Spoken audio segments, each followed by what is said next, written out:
Hey there, viewers. It's one thing to act like no one's watching, but it's another when the cameras are still rolling. Diddy was secretly recorded in his prison cell, and what he did when he thought he was alone has everyone talking.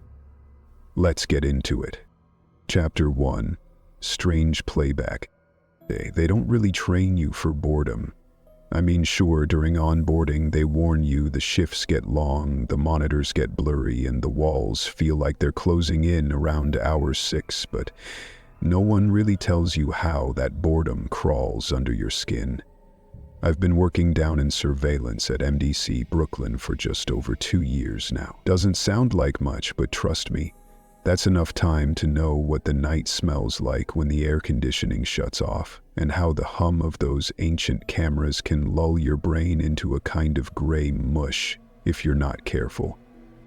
Name's Marcus Dyer. I'm the guy you don't see, the one behind the screens, the one who hits rewind when something goes sideways and everyone needs answers. Mostly, it's uneventful. Inmates sleeping, arguing, pacing their cells, some masturbate, some cry. Most stare at walls like they're waiting for a door to open that never will. Nights blend together. Time doesn't move the same way in here. Last Tuesday was different. I stayed late that night, not because I wanted to, but because a power surge from the rainstorm earlier had knocked out half the cell block feeds. Most of the cameras blinked back on after the breaker reset, but the footage loop got desynced. That's my job, to patch it up and realign the archives, make it look like nothing happened. The official story is that we never lose visual. That's bullshit. Happens all the time. No one cares unless something goes missing or someone gets hurt. I had just finished syncing Block B when I noticed one of the flagged entries had a time mismatch, cell D3. I tapped it open out of habit. I didn't even realize who the inmate was until I saw the timestamp and recognized the name. Combs Sean. Yeah, that's Sean Combs. They got him in D3 now. Not that it matters down here. The walls don't care how rich you were on the outside. Neither do the cameras. Anyway, the clip was marked 3:33 IMM. Weirdly specific. It's not a normal log time. Our system usually bookmarks motion triggers or admin flags. I figured maybe one of the junior techs fat-fingered something. Still, I hit play. The screen showed Combs standing in the middle of his cell, perfectly still, eyes closed, not leaning, not fidgeting, just standing. I scrubbed back a few seconds. Same posture, no visible movement. But his mouth. That's what caught me. He wasn't talking. I swear he wasn't. But his jaw was slightly tense, like someone whispering from the back of their throat without moving their lips. The kind of whisper you feel more than hear. I leaned closer. No audio was captured. That part was normal. Only certain mics run during night shifts. Budget cuts. But the silence felt heavy. Like the moment before a car crash, when everything slows down and you forget to breathe. Then there was the tapping. It was subtle at first, a small metallic clink, like fingernails on a bed frame. I almost missed it. But it repeated, 4 short taps, then a pause, 3 long ones, then 2 short. Same rhythm again. My stomach tightened, and I didn't know why. I'd seen inmates drum on walls before. Beats, Morse code, whatever. But this felt deliberate. I pulled up the clip from the night before. 3:33 AIM again. Same posture, same whisper, same tapping pattern. And the night before that? Same. It didn't make sense. We'd done random checks on his cell the past few days. Nothing came up. No contraband, no strange behavior in the logs. Hell, during daytime footage, he looked half catatonic, slept through most of the day, barely talked. He didn't even argue with the guards. Just drifted. I told myself it was probably a coincidence, a weird nervous tic. Maybe the system had looped the same footage by mistake. That happens more than you'd think. But when I compared the angle of his shadow between each night, tiny details like the curve on the wall behind him, the position of the toilet lid, I realized it wasn't the same clip at all. It was 3 separate nights. Same behavior. Same hour. Same tapping. I tried to shake it off, told myself I was tired, needed caffeine, but I couldn't unsee it. Couldn't unhear the phantom clicks that were now playing back in my head even after I muted the footage. Still, I closed the file, marked it as routine. Didn't tag anything suspicious. I mean, it wasn't like he was doing push-ups with a shiv in his hand. Just a weird guy, standing still, talking to himself without moving his mouth. I went home that night and tried to forget it. But I couldn't sleep. Every time I closed my eyes, I saw him staring blankly into nothing, whispering to whatever lived behind the silence. I didn't even realize I was holding my breath until my lungs started to burn. By the next shift, I was itching to look again, just to confirm I hadn't imagined it. You know when something unsettles you just enough that your brain starts to itch? That's where I was at. I told myself it was just due diligence. I opened the file again. I watched. The tapping started like clockwork. 4 short, 3 long, 2 short. Then silence. Then again. Except this time, halfway through the sequence, he stopped, head still lowered, body unmoving. Then his eyes opened, slowly. He looked directly into the camera. Not toward it, not in its direction. Directly into the lens, straight at me, and smiled. I don't mean one of those sleepy, confused inmate smiles. I mean smiled, calm, aware, purposeful. The kind of smile you get from someone who knows something you don't. The Department of Education researcher, author, and scholar has named 32 specific smiles that... My skin went cold. I don't know why exactly. It's not like he could have seen me through the camera. That's not how any of this works. But in that moment, I felt watched. Not by the camera. Through it. Like I wasn't the observer anymore. Like I was being observed. I slammed the tab shut. I sat there for a minute, staring at my screen. Then I opened a new email, used a burner account, and sent the clip to myself, entirely against protocol. Could have cost me my job if anyone found out. But I needed it. I needed someone outside the system to see what I was seeing. Even if it was just me on my personal machine at home, with no policies and no supervisors breathing down my neck. I labeled it D3 Anomaly, Night 3, and dumped it into my drafts folder. Then I went to reset the security loop again. And that's when it happened. At exactly 3:33 a.m., every screen in the surveillance bay blinked black. No warning, no flicker, just black. The power didn't go out entirely. The overhead lights stayed on, but my workstation, the monitors, the drive lights, all dead. 6 full seconds. Then just like that, they powered back on. No error messages, no reboot screen, just a full return like nothing had happened. Except I could feel it in my gut. Something had... It was the same timestamp as the anomaly clip, the same precise second. I checked the footage. No surge was logged in the system, nothing registered as a crash or a spike. It was like that 6-second blackout never existed. But I know what I saw. And I know what I felt. Whatever happened in that cell isn't just weird behavior or some inmate trying to mess with our heads. Something's off. And if I'm right, someone else already knows. Chapter 2. The pattern nobody's logging. Most people think working internal affairs is about catching dirty guards with contraband or tracking down who left the freezer door open in the evidence room. Sometimes it is. Most of the time, it's spreadsheets and timelines and trying not to let your eyes bleed from staring too long at timestamp logs that don't want to cooperate. But that's where the truth usually is. Between the numbers, inside the silence. Oh, I don't mind it. I like patterns. I like knowing when something's out of place even if no one else notices. It was Thursday morning when I started the audit. Just a random pull. Every couple of weeks we're required to spot check cell access logs and compare them to digital surveillance backups. Most of it's automated, but human error always finds a way to sneak in. My name's Julia Chen, and I've been with MDC Brooklyn's Internal Affairs Division for 6 years now. Long enough to stop being surprised, but not long enough to stop looking.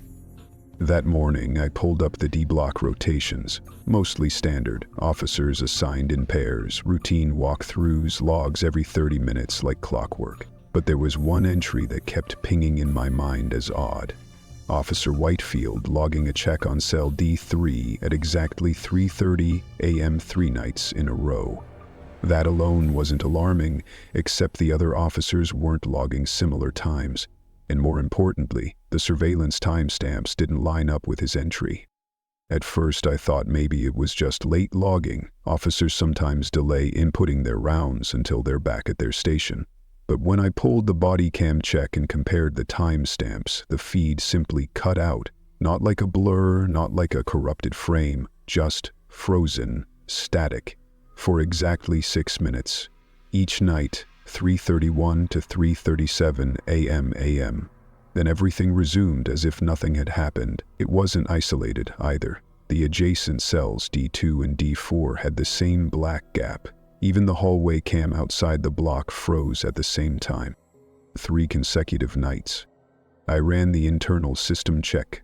No scheduled maintenance. No power dips. No alerts logged by tech support. The system should have flagged this, but it hadn't, which meant either a very rare software bug or someone had overridden the surveillance manually.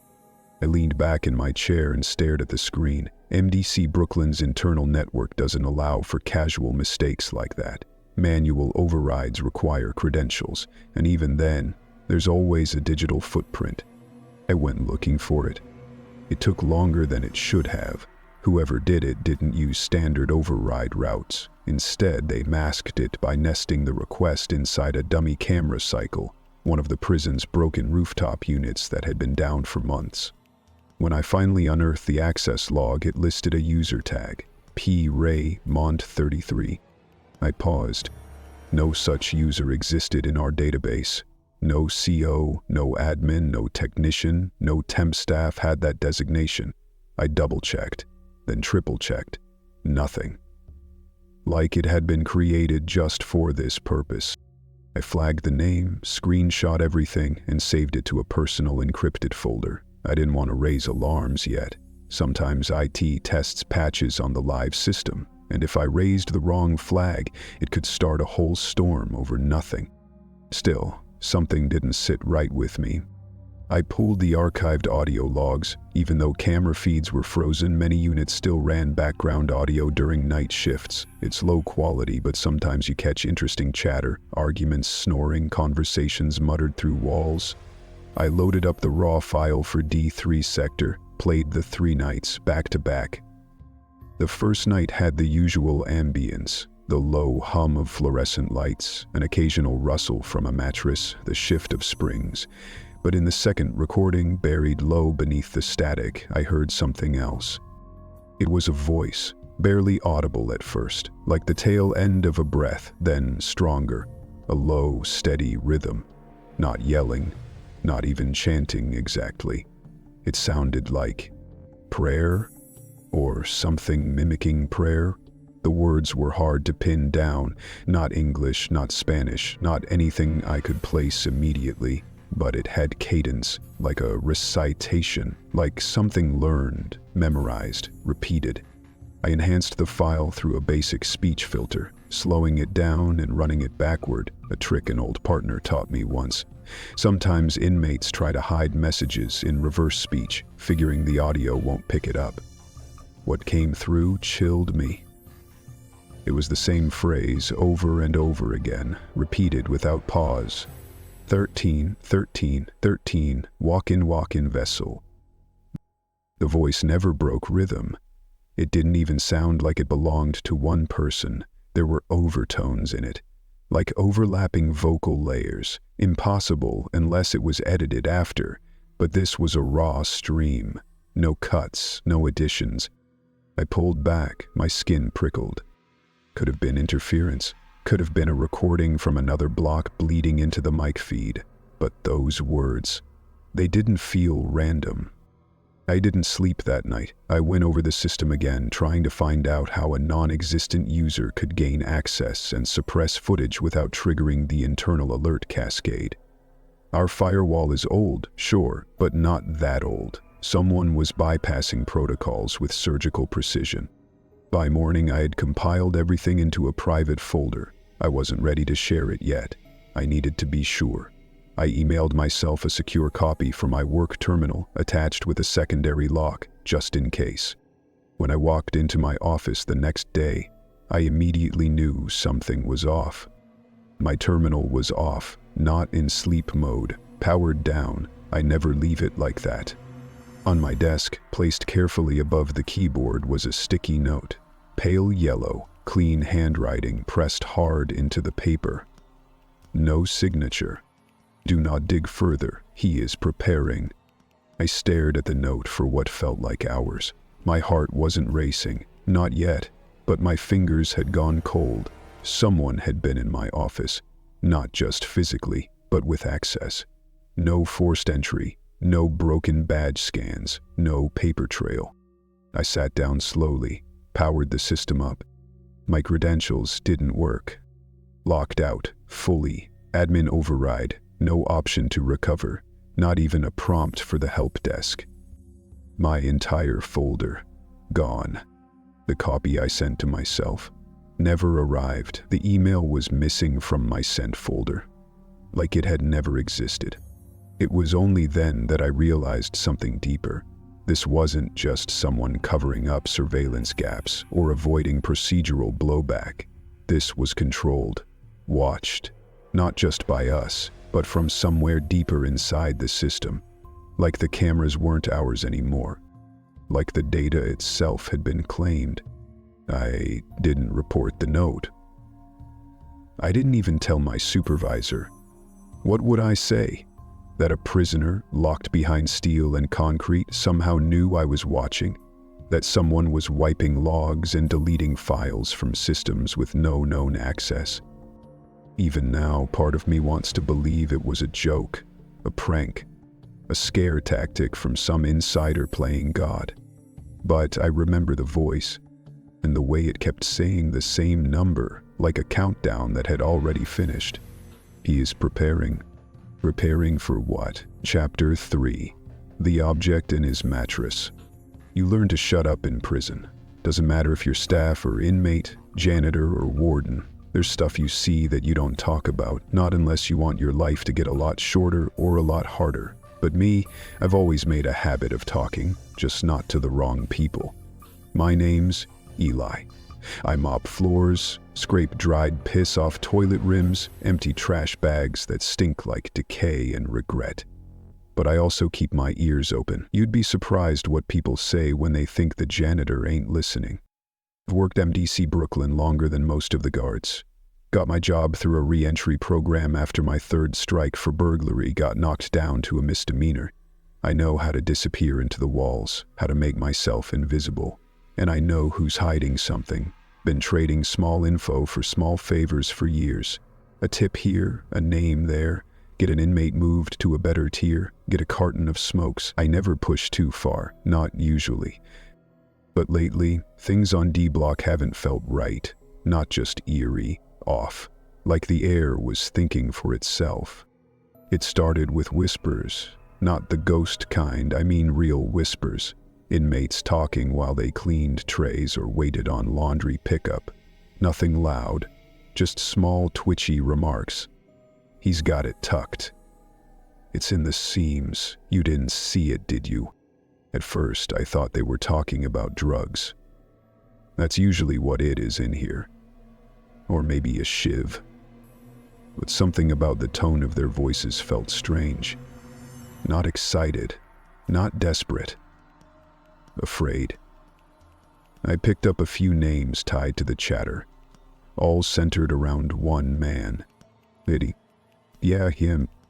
Big man on the outside, reduced to a soft shadow on the inside. But he didn't carry himself like the other ex-celebs who land in here. No panic, no bravado, no sucking up to the guards. He moved like a ghost, like he already knew the layout of the walls, and the other inmates avoided him. Not out of fear, but reverence, like they didn't want to break some invisible code. So when I heard he might have something stashed in his mattress, I decided to check it out. Not right away. You don't poke into something like that head on. You wait. You pick your moment. I waited for shower rotation. Diddy always took his shower at the exact same time, like clockwork, 10:00 p.m. sharp, never early, never late. He didn't waste time in there either. Didn't talk to anyone. Didn't sing. Except that night. That night, he was humming. I was down the hall pretending to mop by the storage closet, one eye on the corner camera. Old trick I picked up years back. The mic doesn't pick up anything from that far, but I could still hear it in my own ears. Low, deep, a tune that didn't belong in a place like this. No melody I'd ever heard on the radio. It wasn't music. It was something older. A rhythm that made your skin crawl and your mind tighten. It wasn't loud, but it filled the corridor like mist.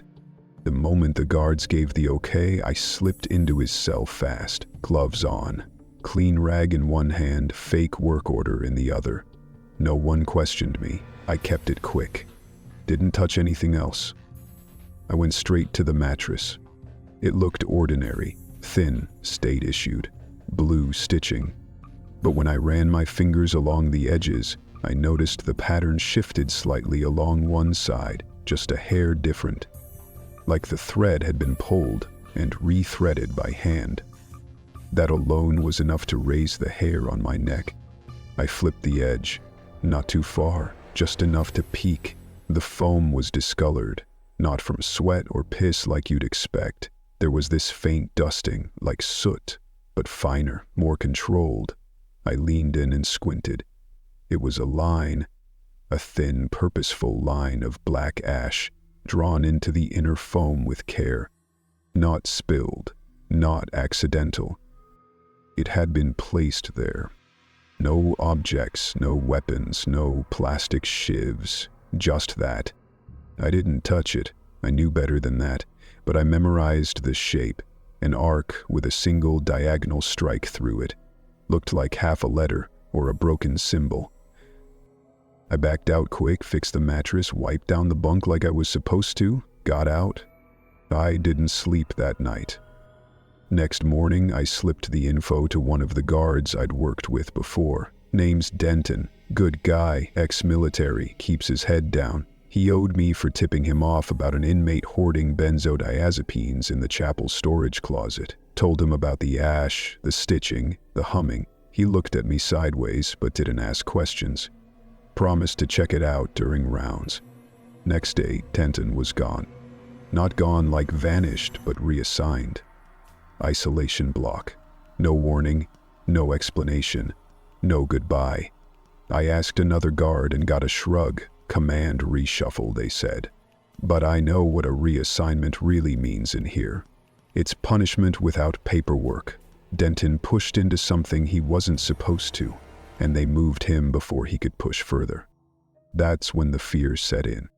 I've seen gang hits go down in slow motion, seen men shank each other over beef stew, but this was something different. It felt colder, like there were rules being broken beneath the surface, and nobody wanted to admit they even existed. That night I couldn't sleep, so I came back. See, years ago I figured out how to slip past the old camera scrub software they use for janitorial playback checks. It's not hard if you know where the blind spots are. The prison tech's supposed to delete all stored feeds every 72 hours, but some of the old nodes loop footage to an offline archive on backup servers. You just have to know which ones, and I did. I logged into the terminal hidden behind the utility locker in the sub-basement. No one uses it anymore, not since the plumbing overflows wrecked half the equipment, but the drive still worked.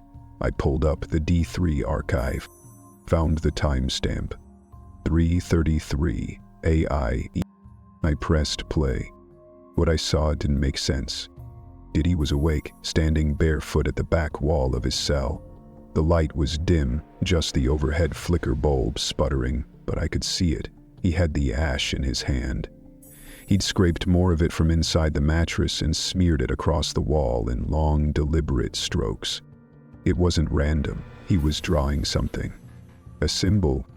That same arc again, but bigger, with more lines, crossed verticals, a spiral loop embedded in the top corner. When he finished, he took a step back. Then, from under the mattress, somehow, he pulled out a lighter. We don't issue lighters in MDC. Too many fire risks, contraband, impossible to sneak in. But he had one. He lit it. Not like someone lighting a cigarette or warming their hands. No flick or fumble, just a steady hand and a slow flame. He brought it up to the symbol on the wall and held it there. And then the wall burned. Not like flame-licking paint, not like drywall catching sparks. I mean, it glowed. The ash ignited not with heat, but with color. Deep red veins pulsing through black.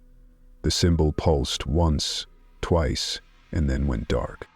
Diddy turned back to the camera and sat down, calm, like he'd just finished brushing his teeth. I paused the feed, rewound it, watched it again. The symbol, it scratched something loose in my memory. Years ago, before they built the new isolation wing, there was a suicide in Cell 9. A young kid, barely 20, said he was hearing voices, scribbled on the walls for weeks. They found him curled in the corner with both eyes missing. They said he did it to himself. But I remember what the CO said after they cleared the room. He said there was a symbol behind the bed. Burned into the paint. They painted over it fast. Nobody documented it officially. That symbol? It looked just like this one. I logged off, wiped the drive, disconnected the terminal. No backup, no screenshot, nothing left behind. Some things you don't keep copies of. I walked back up through the sub-basement tunnels with my gloves still on, the smell of bleach in my nose, my heartbeat in my ears. And for the first time since I got out of prison and started working here, I felt like I was back inside again. Chapter 4. What happened to inmate 473? They don't tell you much during orientation, just the basics. Protocols, shift rotations, how to file an incident report without getting caught up in red tape. They sure as hell don't tell you what the night air sounds like on D block, when everything's gone quiet, but something's still breathing in the corners. They don't tell you why certain officers start calling in sick the moment they're assigned to the lower tiers, or why some of them, ones with 10 years under their belt, suddenly ask for desk duty or medical leave without even pretending they've got a limp. I'd only been working corrections at MDC Brooklyn for 3 weeks when they moved me to D block. My name's Javier Lopez, 27, fresh out of academy, clean record. They gave me the night shift after Officer Cran stepped away. That's all they told me. No ceremony, just an email from staffing and a set of keys for the lower hall, D block, ground floor, isolation overflow, quiet sector. They said it like it was a good thing. From the first step inside, I knew something was off. It wasn't the usual prison vibe, the tension, the stink, the dread that hovers in the air like mildew. No, D block had something else. Like you were walking into a space that didn't want to be walked through. Cold spots that didn't move, lights that flickered once when you passed but never again, and silence that felt like it was listening to you. The inmates didn't look at me. Most of them just stared at their hands or the walls or the floor, except for one, old man in cell D6, inmate 473. I never caught his name. No one used them down there. But I remember his face. Pale, hair gone gray in clumps, eyes that didn't blink enough. He started talking to me on my 3rd night, not asking for extra food or medicine like most do. He just asked a question. You see him yet? I told him I didn't know what he meant. He leaned forward through the bars. He's under the bed. Then he smiled, but it wasn't a smile of humor. It was the kind of smile someone gives you when they've already lost something they know they can't get back. That same night, during my rounds, another inmate called me over, one from D5, I think, and said something strange. Hey, he whispered, glancing down the hall like someone might hear him. You sleep near the vents? I asked what the hell he was talking about. Because if you hear the humming, don't answer. That's how it gets in. He backed away before I could ask what he meant, pulled his blanket over his face like a kid afraid of monsters. I was starting to think the whole block was nuts. But then I got to cell D3. Diddy's cell. He was sitting on the edge of the bed, still as stone, facing the mirror mounted above the sink. It's a warped piece of aluminum, dull and scratched from years of use, but he was looking into it like it showed him something more than his reflection. I paused for a second, halfway through my walk. He didn't blink.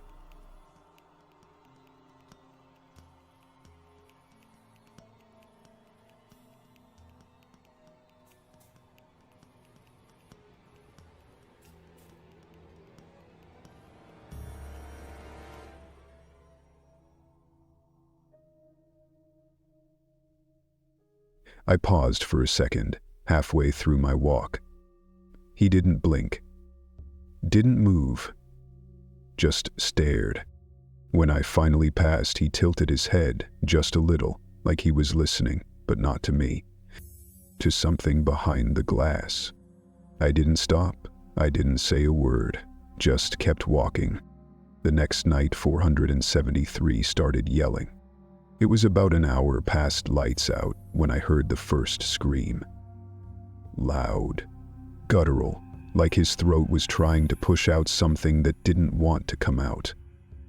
I ran to his cell. He was pressed against the corner, curled like a dog during a thunderstorm, fists clenched against his temples. He's in the mirror, he cried. He's looking at me. He's looking through it. I called for backup. The other officer on shift, Harmon, came in with restraints. We calmed him enough to sedate him, just a mild dose to keep him from hurting himself. But he didn't stop mumbling. Even as his body slackened and his breath evened out, he kept whispering. Saw the man in the mirror. Not him. Not him. Not... We left him in his cell under watch, told the on-site nurse, logged the incident. We've seen breakdowns before. Solitary can crack a man faster than any sentence. It's not rare. But something about this wasn't normal.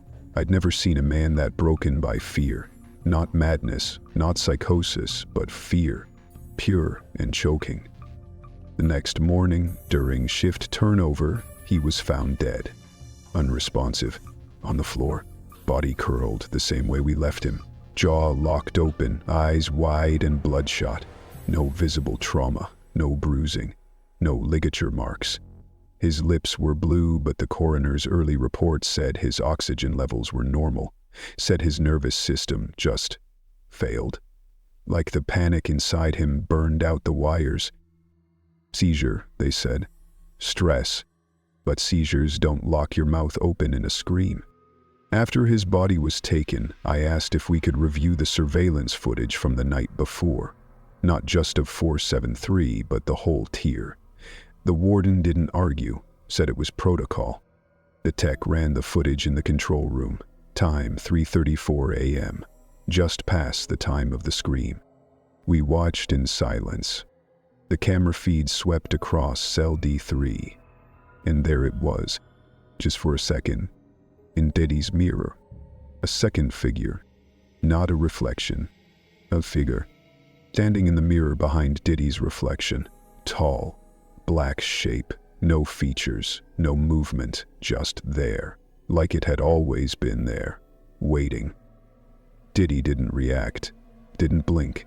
He just sat, staring forward. Then, in the next frame, it was gone. The tech paused the feed, rewound, played again. They're gone. They're gone. The tech leaned forward, adjusted the contrast, tried to isolate the silhouette.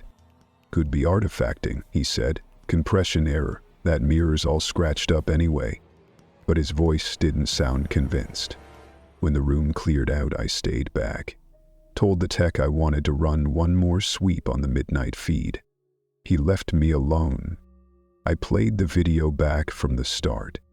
This time I watched Diddy. He hadn't moved. Not once. But as the video neared the same timestamp, he lifted his head, slowly, precisely. And for one frame, one single frozen second, he looked straight into the lens. His lips moved. I replayed it 3 times before I could read the word. Closer. I slammed the monitor off and stepped back like it burned me.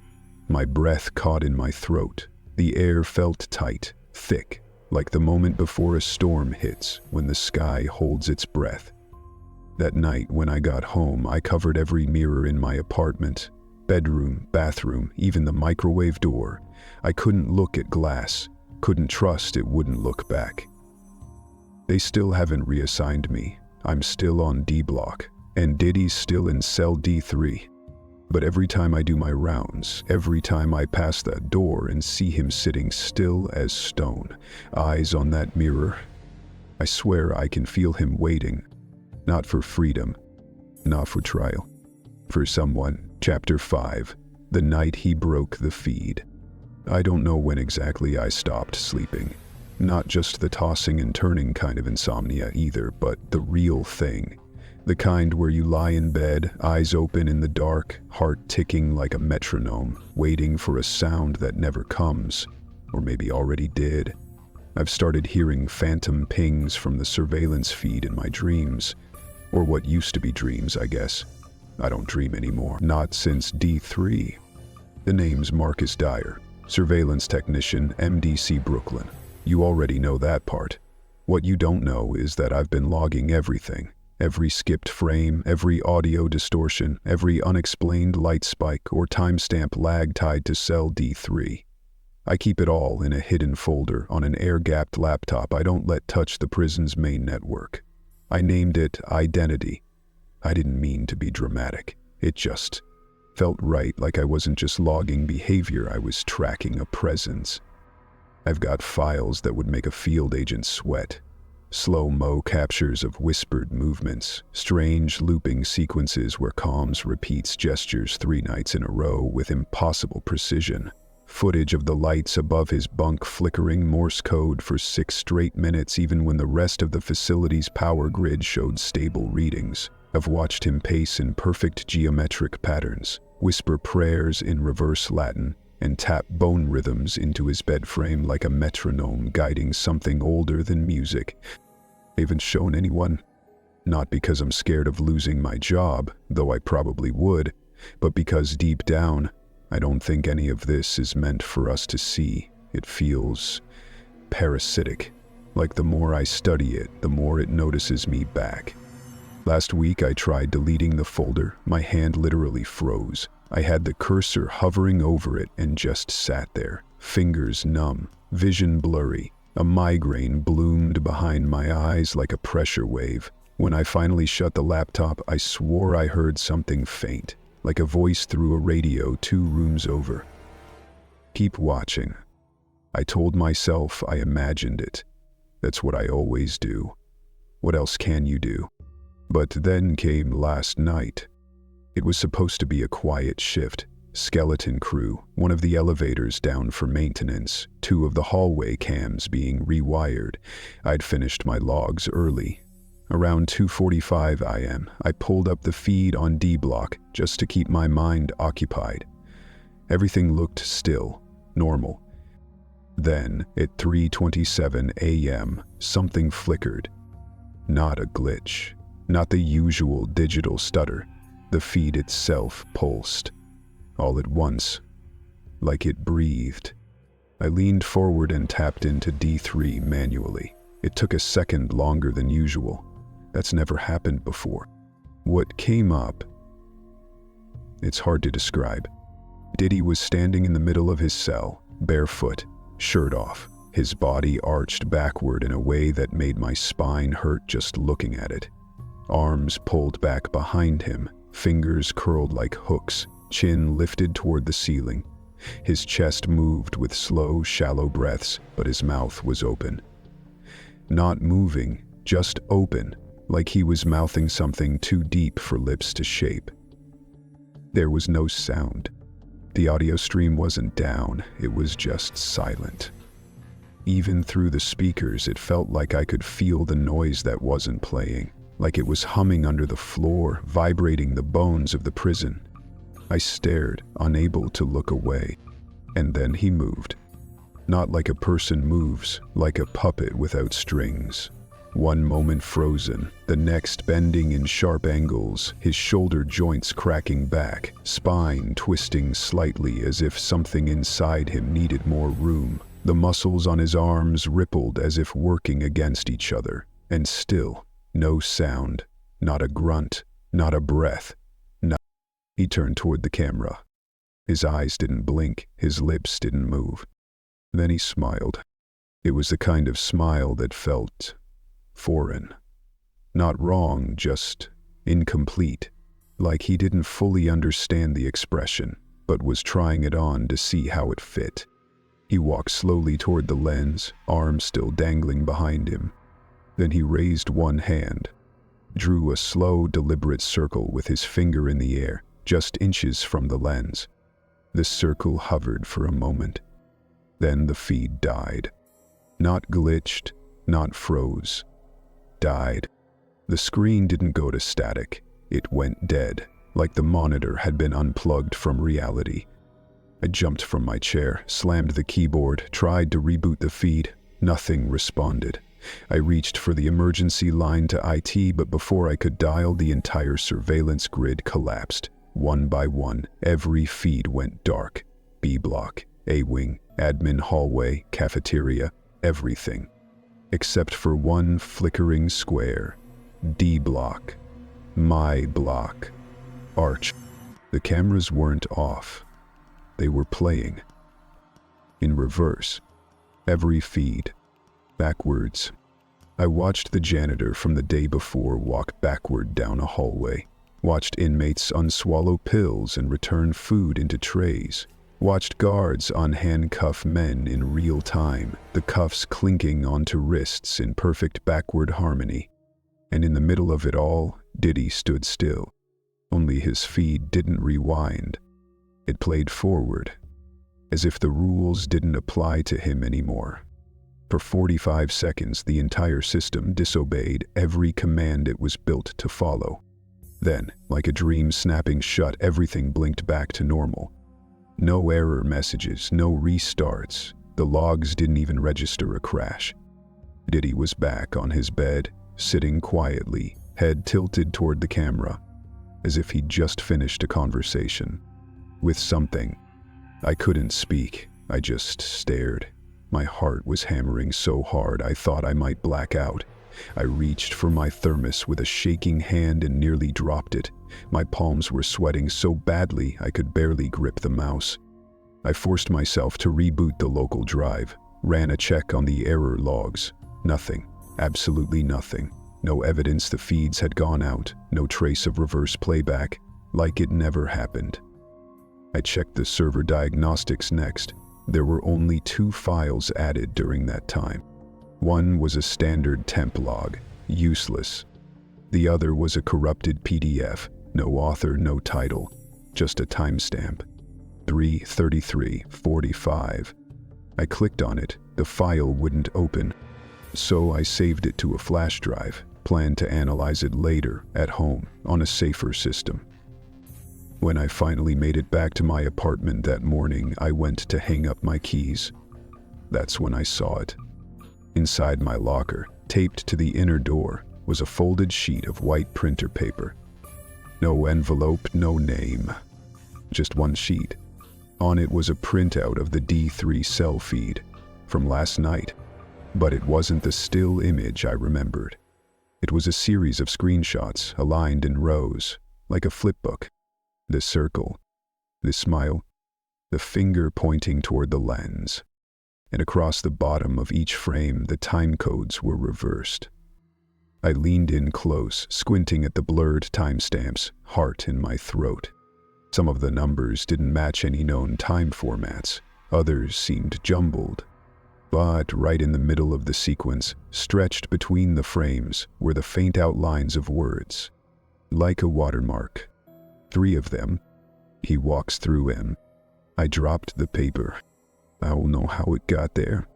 Where I slept. I don't know who left it. But I know what it means. Whatever's in that cell, it's not him anymore. Chapter 6. Unexplainable movements. They say prison changes the body, atrophies it, locks it into a state of controlled deterioration.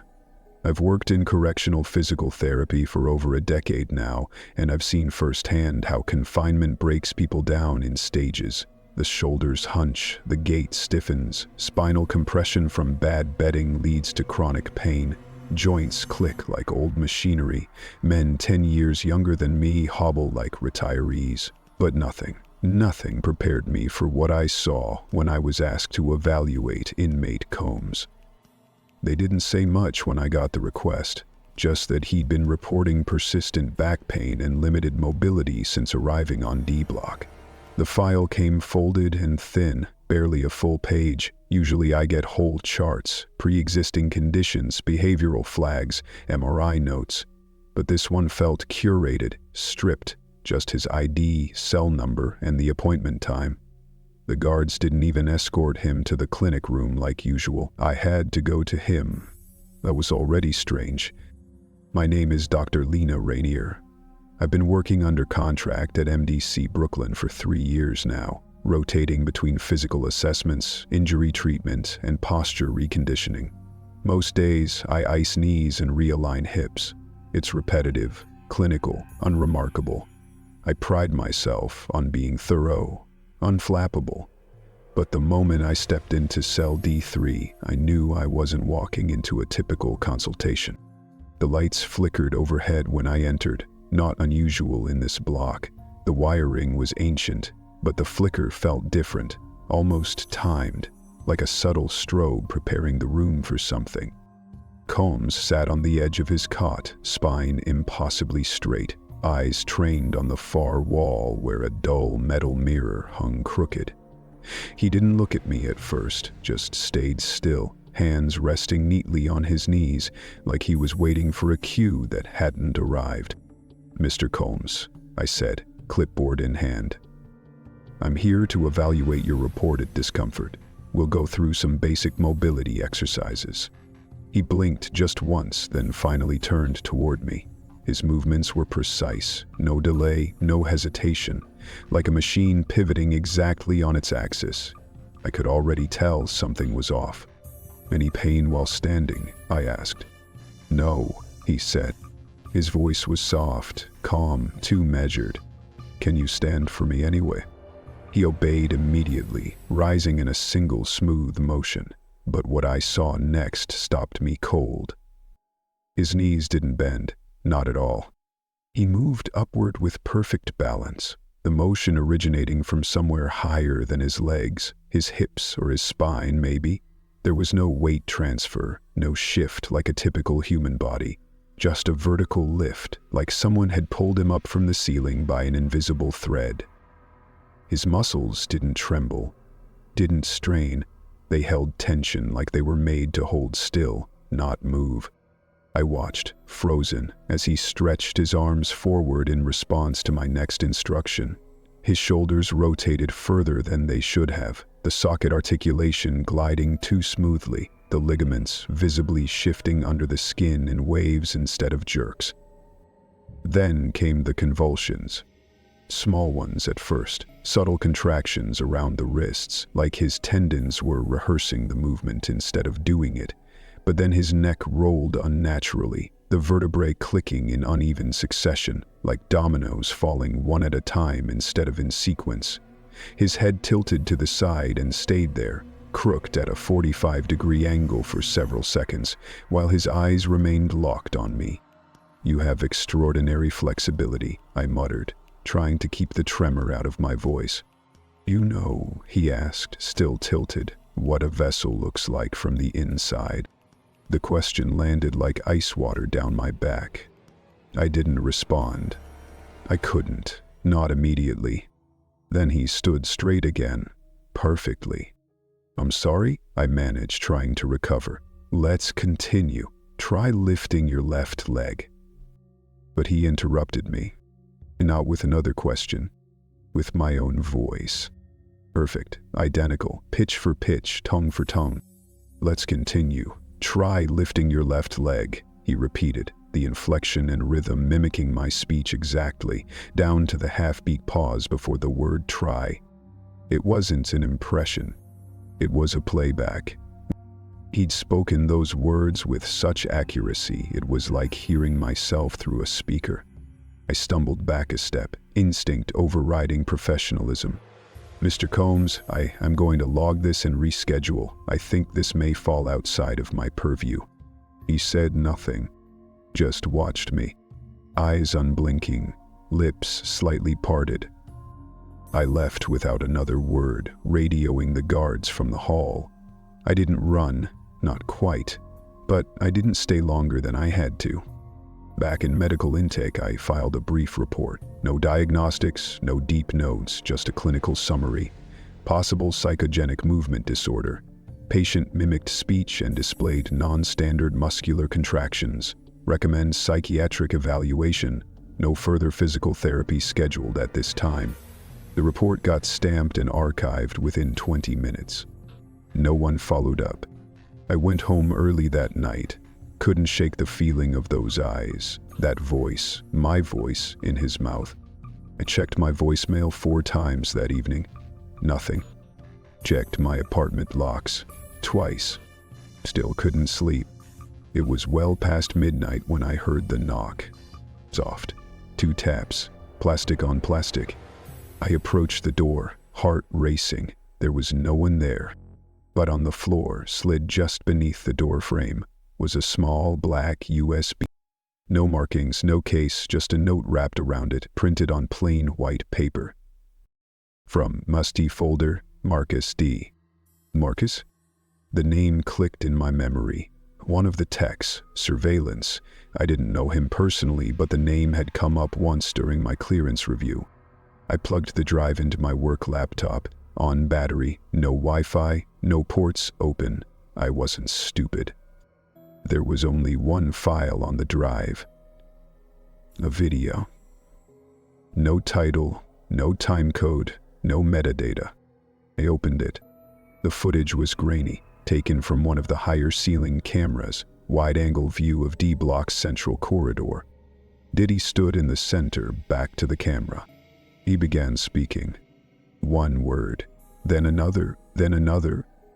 At first, I didn't register what he was saying. But then I recognized the names. Staff names. Officer Hardman, Dr. Chen, L. T. Albright. Each one followed by a pause, as if he were letting the weight of each name drop into place. He went on for nearly 4 minutes. Every name matched a staff member who had been assigned to D Block over the past week. Every single one. Then, at the end, he spoke my name. My full name, Lena Renier? And then finally, his voice shifted. Lower, slower, thick with something that didn't belong in a human throat. "Don't send another doctor," he said. "This body is almost done." The screen went black. I yanked the USB out and tossed it into the sink, watching it rattle before I hit the faucet and drowned it under a rush of water. I haven't told anyone. Not security, not my supervisor, not even my fiancé. Lied. I know what I heard, and I know what I saw in that room. He's not adjusting to this body. He's occupying it. Chapter 7. The leak. I knew something was off the moment I saw the envelope. It was sitting on the edge of my desk when I came in that morning. Plain manila, no return address, sealed with a strip of gray tape I didn't recognize. Not the prison's usual clear adhesive. No one saw who left it. At least no one said anything. Maybe someone did see and just decided not to mention it. That happens a lot around here. People learn quickly not to ask questions they don't want answers to. I took it into my office and locked the door behind me, sat down, turned the envelope over in my hands a few times, inspecting every corner like it might hiss at me or burst open with gas. Eventually, I slid it open with my access card. Inside was a single disc in a plastic sleeve.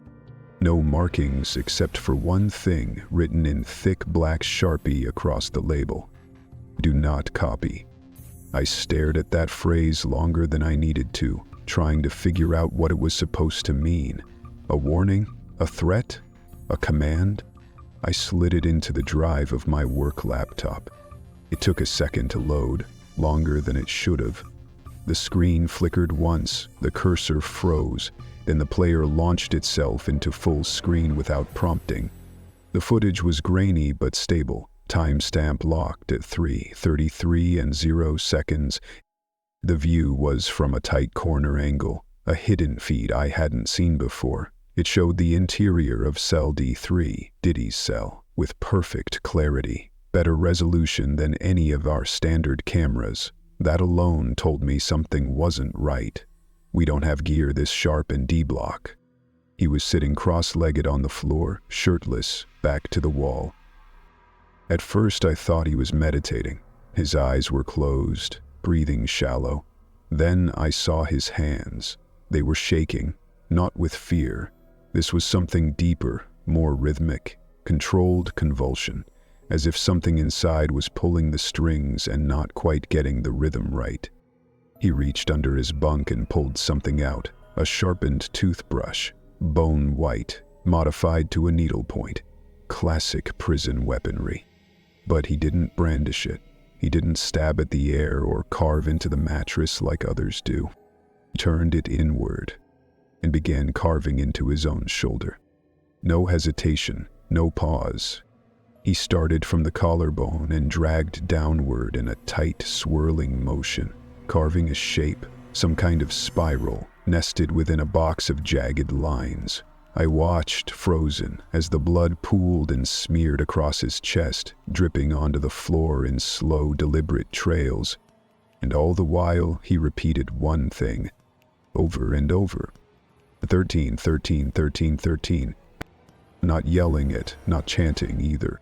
Whispering, the kind of whisper that felt like it wasn't meant to be heard so much as absorbed, like it was for the room, not for the ears. 13, 13, 13. I couldn't stop watching. My mouth had gone dry. My fingers hovered over the keyboard but didn't touch a key. As he carved, the camera caught the pattern in full. Blood mixed with ash. Where had he gotten ash? And it formed a sigil. Something geometric and wrong, too symmetrical to be a random scribble, too primitive to be language. I paused the video, screen grabbed the sigil, then I hit eject. I didn't even question the risk. I forwarded the footage to 3 senior staff members, along with a short message. You need to see this. Unauthorized footage, serious psychological flags, security breach possible. I attached the screenshot, marked it urgent. Then I left for the day. I needed air. I needed distance. But the next morning, everything changed. When I scanned my badge at the security gate, the panel buzzed red. Access denied. I tried again. Same result. A uniformed officer I didn't recognize came over and asked for my credentials. I handed them over, calmly. He made a quick call on his shoulder radio, spoke too quietly for me to hear, then handed them back with a tight smile. You've been reassigned, he said. HR requested your presence on the 3rd floor. I didn't ask questions. I just nodded and walked. But I knew what had happened.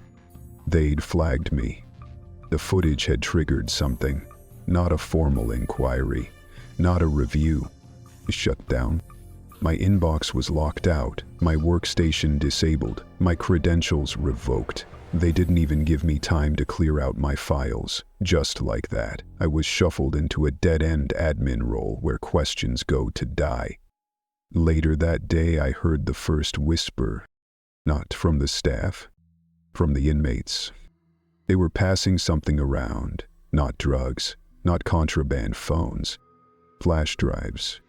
Tiny ones, wiped and reused, some of them made from parts of smuggled radios or hollowed-out combs. The footage was spreading. Somehow, someone had duplicated it, disobeyed the label, copied it. Within 48 hours, half the inmates on D Block had seen it. Then came the reports. A CO named Barrington claimed he felt watched while reviewing the video. Not figuratively, literally. He said he felt pressure on the back of his neck while the footage played, like someone breathing down his collar. He requested reassignment. Denied. Another guard complained that the camera light in the hallway outside D3 started blinking in Morse code while he was on duty. He said it spelled welcome. But the worst came 3 days after the footage leaked. 3 inmates, all from the same tier as Diddy, attempted to blind themselves. Not with shivs, with their bare hands. They gouged at their eyes with fingernails and knuckles, clawing so viciously they snapped capillaries and tore skin. Blood everywhere. One of them had to be restrained with 2 COs on each arm. When they asked him why, what he was doing, he muttered one sentence before passing out. He's not in the cell. He took a breath. He's in the room. All 3 survived. They're in medical now, sedated, tied down. But they won't stop muttering that phrase. Over and over again. Not in unison, not planned, just shared. Something about that terrified me more than anything else. Because it meant they didn't make it up. They felt it.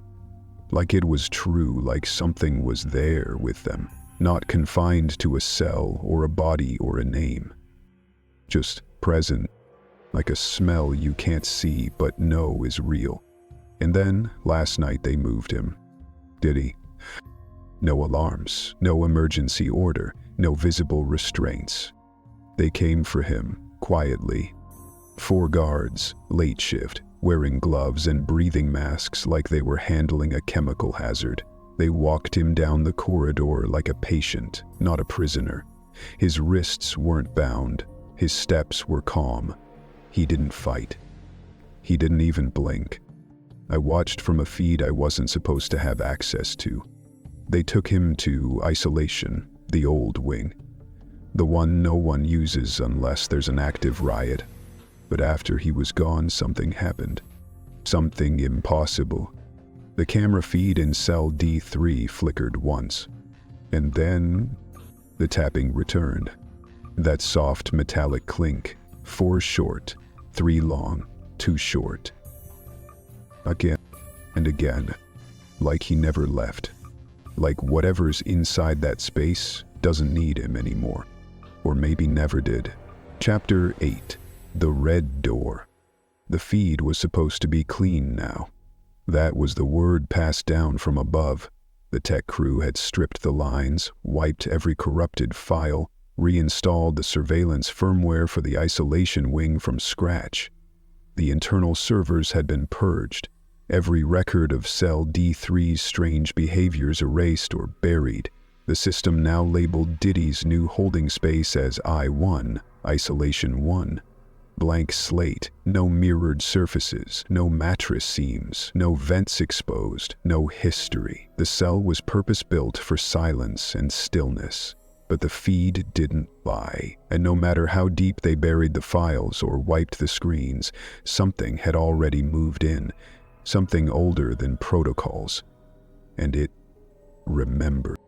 On the first night, at 3:33 a.m., the lights inside cell I-1 flickered once. Nothing else, just one hard buzz of the ceiling bulb, followed by a stuttering hum that no technician could explain. The power grid checked out. Diagnostics logged it as minor surge, environmental, but the frame-by-frame footage showed more. Just for a fraction of a second, the video glitched, not to static, but to red, pure red. One frame, bright, raw red, then gone, as if a pulse had passed through the circuitry, leaving behind the faintest trace of something organic. The second night, it happened again. Same time, same flicker. Except this time, Diddy was standing. He had not been standing before. The logs showed him seated, unmoving for hours. But at the moment of the flicker, 3:33 and 1 second, he was on his feet, eyes closed, arms by his sides. No transition, no motion leading up to it. One frame seated, the next standing, clean cut, no in between. The kind of transition that only exists in dreams or in files corrupted by intent. On the third night, he faced the wall. The red pulse came again, longer this time, 2 frames. The cell's overhead light exploded in a brief cascade of sparks, captured by the side cam in glorious high-definition slow motion.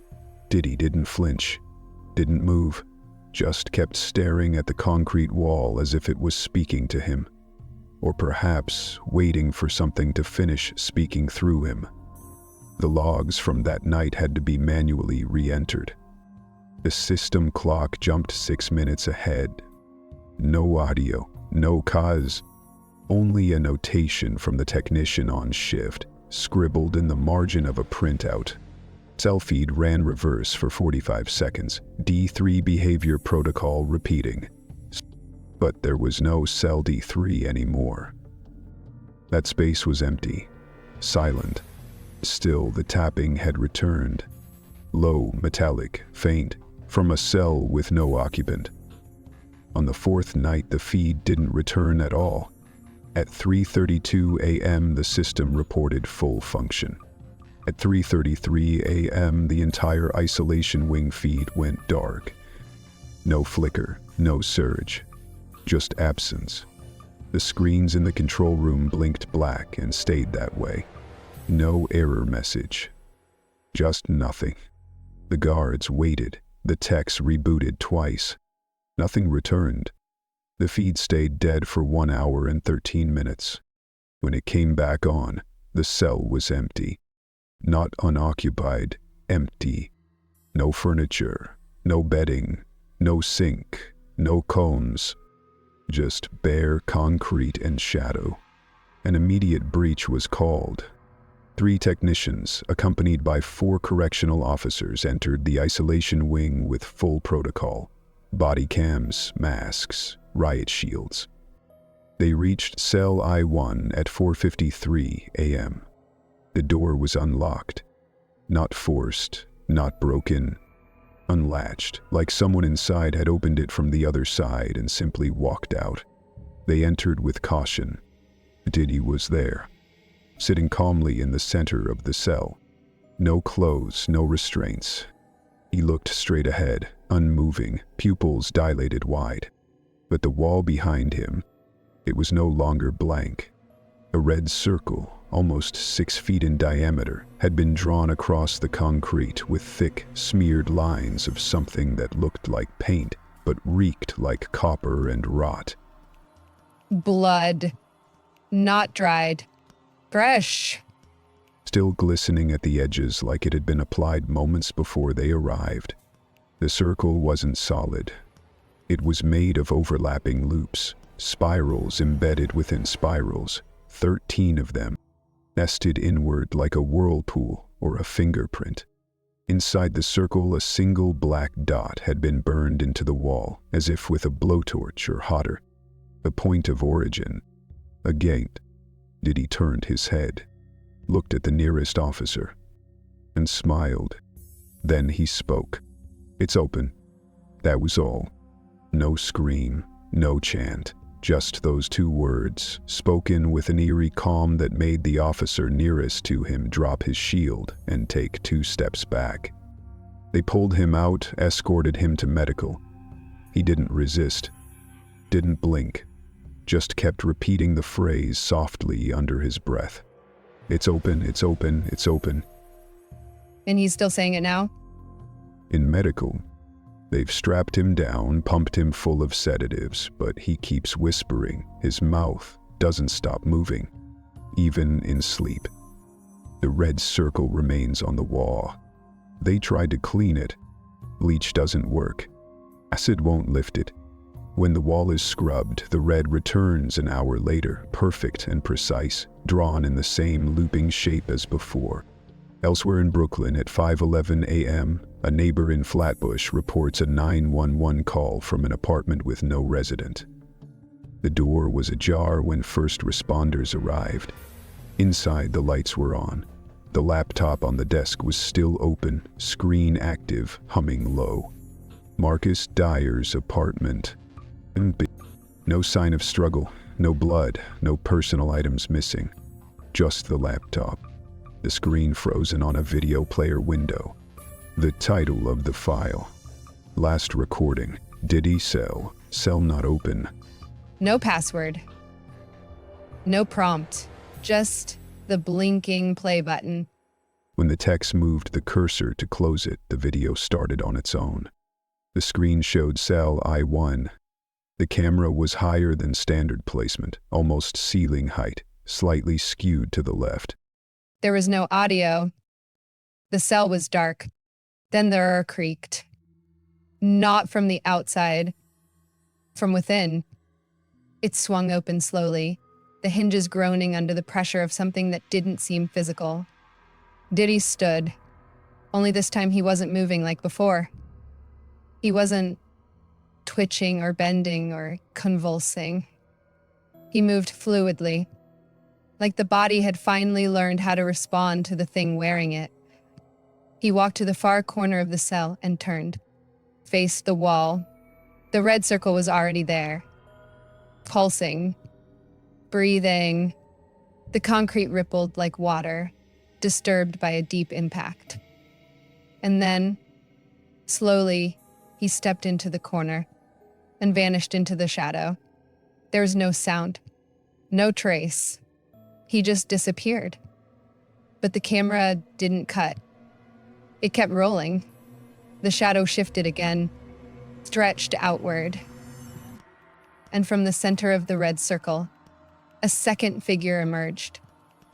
Taller, thinner, no face. Just a smooth expanse of pale, translucent skin and long, jagged limbs that bent at impossible angles. It stepped into the room and looked up at the camera. There were no eyes, but it was watching. The screen went black, and the video ended. No file remained. No backup on the hard drive. Only the ghost of its presence on the screen. And a single phrase burned faintly into the corner of the monitor in dull red font. 13.13.13.13.